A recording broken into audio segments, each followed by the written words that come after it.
If you're looking at the calendar, realizing the January LSAT's right around the corner, and you're wondering if it's too late to take the LSAT, you're not alone.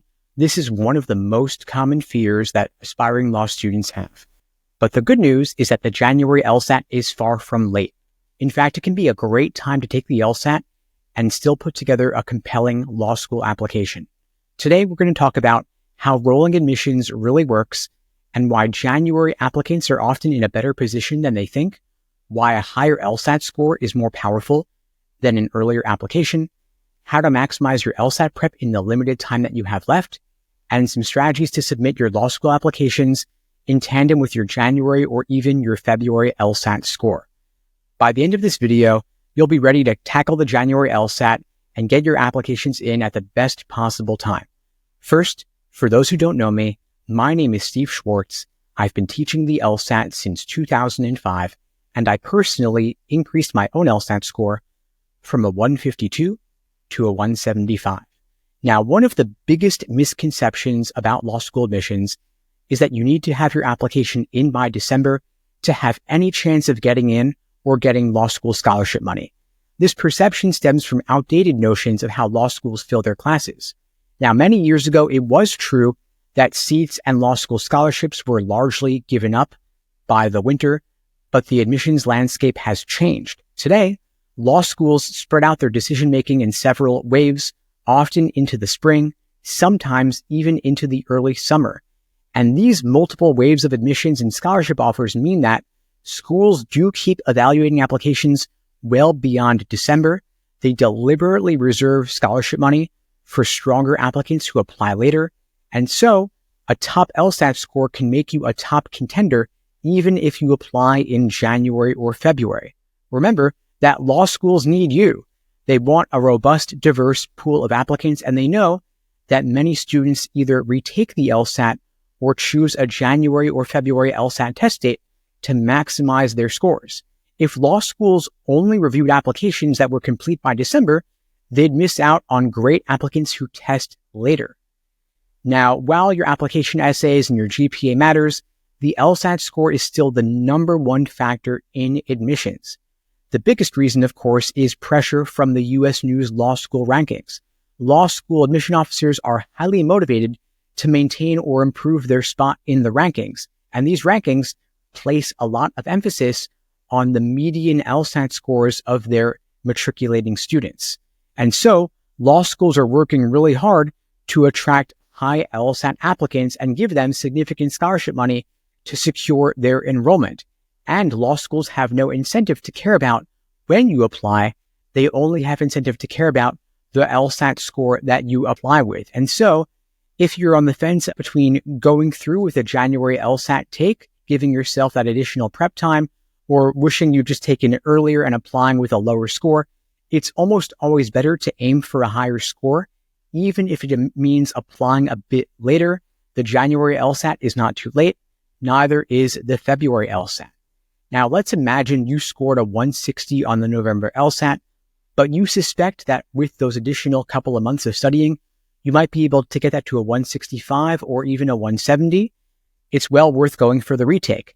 The difference in those scores, 160 versus 165 or 160 certainly versus 170, it's well worth the delayed application to apply with that higher score. That higher score can radically change your admissions chances and your odds of getting scholarship money. And so the hard truth is that admission officers are going to prefer a 165 or a 170 in January or February over a 160 submitted in November or December. The later application with the higher LSAT score is way more compelling.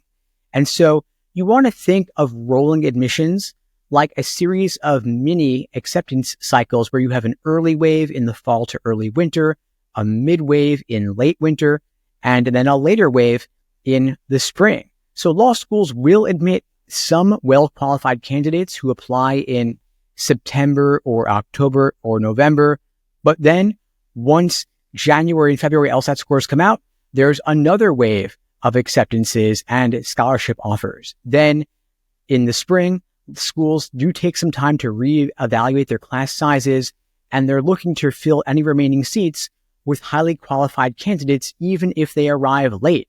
In some cases, You can retake the LSAT in April or even in June to get more scholarship money or to get off a wait list. It's worth the retake. And if you're concerned about deadlines, you can reach out and ask admission officers, will they take results of the January LSAT, the February LSAT? Typically, they'll say yes. Virtually every school will take the results of those LSATs, even in cases where it's past the deadline. Just ask them. There's no harm in trying. And in some cases, they will say yes, go ahead, retake. We'll consider that score. Now, even if you don't have a lot of time until your January LSAT retake or even a February LSAT retake, you can still make a lot of gains in just a couple of weeks if you use your study time strategically. If you have just a couple of weeks before your LSAT, you want to focus primarily on full-length timed practice tests, maybe 1 or 2 per week, while also allowing plenty of time for detailed review using a strategy like the Socratic review method, which at LSAT Unplugged we incorporate into our private one-on-one coaching programs and our small group classes. We pair it with a personalized day-by-day study plan, laying out exactly what to do from now through your test date, whether you're taking the LSAT in January, February, April, or beyond. If you'd like my help getting the highest possible LSAT score whenever you're taking the LSAT, you can check out the links below to find out more and to book a call with me and my team. We'd be glad to help you out. Now, the reason we focus so much on the review process is because every question that you get wrong or have difficulty with is an opportunity to learn something new. If you're not reviewing fully, you're leaving points on the table. And so you want to identify your weakest question types or weakest concepts, drill them relentlessly, and then when you get questions wrong, look into what was off about your process so that you can course correct for the next time around.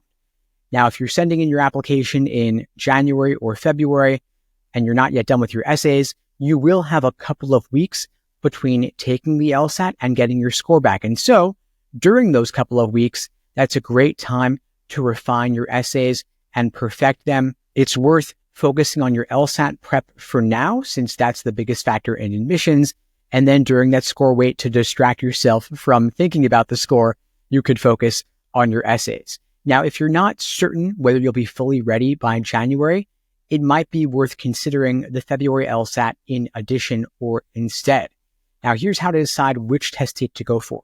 If you feel like you're almost ready, if your practice test scores are near your target and you just need a final push, January's a great option. Or if your top choice schools have hard cutoffs in early February, which is right when January LSAT scores come back, the January test would make more sense in that case, given the school's deadlines. Alternatively, if you feel like you need a couple extra weeks of study time to help boost your score, or if the schools you're applying to accept applications into late February, early March, or even April, then a February LSAT take might still be fine. Now, no matter which option you choose, remember that a higher LSAT score is going to hold more weight than an earlier submission, as long as you're still within each school's deadline. Now, there are a lot of myths around the application timelines. For example, students might think, they'll say to me, all the scholarship money is going to be gone by January. But the reality is that schools need strong LSAT scores to maintain or improve their LSAT medians to help their status in the U.S. News rankings. And so they always do hold scholarship funds back for high potential candidates who test later in the cycle. If you score well on the LSAT, schools have every reason to offer you scholarships to entice you to choose their school. You might also be worried that law schools admit on a first come, first served basis. And yes, technically law school admissions is rolling, but it's not a queue system where they process applications strictly in order of arrival. They do waves of admissions, reevaluating their class after each wave. And so January and February are still great times for you to stand out with a competitive score. Now, you might be worried that you can't retake the LSAT if you're unhappy with your January score. Not at all. It's true. Retaking the LSAT is totally fine.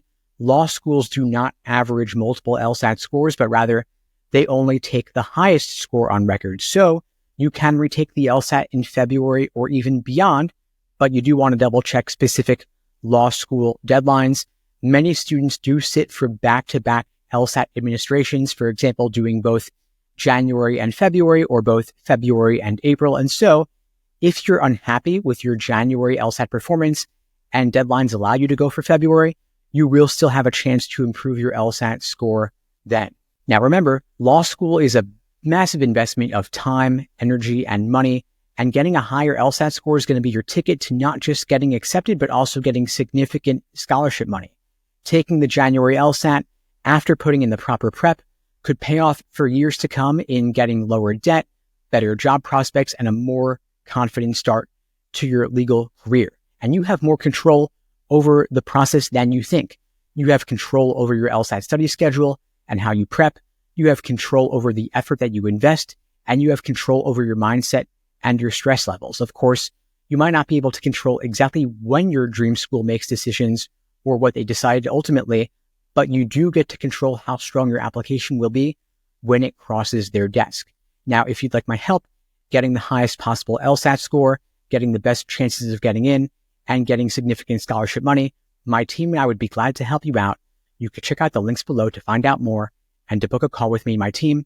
We'd be glad to support you on your journey to 170 plus, regardless of whether you're taking the LSAT in January, February, April, or beyond. And remember, the January LSAT is not too late. Neither is February, by the way. In fact, this can be the perfect moment to stand out in the admissions cycle. If you'd like my help, links below. In the meantime, I wish you all the best and take care.